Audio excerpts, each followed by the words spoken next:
दिल पे एक सिल सी सरक आती है, दिल पे एक सिल सी सरक आती है, जो कभी आंख छलक आती है। ज़िंदगी फिर से धड़क जाती है जब भी गांव की सड़क आती है। क्या अच्छा है। ज़िंदगी फिर से धड़क जाती है जब भी गांव की सड़क आती है। मुझ में है हुस्न परस्ती लेकिन उसको देखूं तो झिझक आती है। मुझ में है हुस्न परस्ती लेकिन उसको देखूं तो झिझक आती है। जैसे फूलों से बदन गूंदा हो ऐसे उस तन से महक आती है।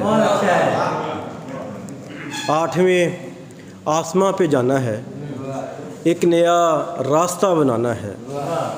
इन ज़मीनों से करनी है हिजरत, अब ज़रा घूमना घुमाना है।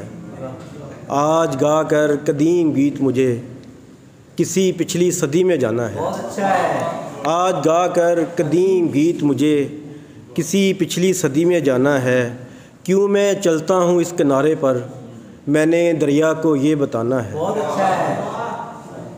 एक सुनहरी सी रोशनी उतरी और इशारा हुआ कि जाना है। एक सुनहरी सी रोशनी उतरी और इशारा हुआ कि जाना है। अली इस गहरी शब की खिड़की में आसमानी दिया जलाना है। बहुत शुक्रिया, थैंक यू। जनाब इम्तियाज़ अली अपना कलाम अता कर रहे थे।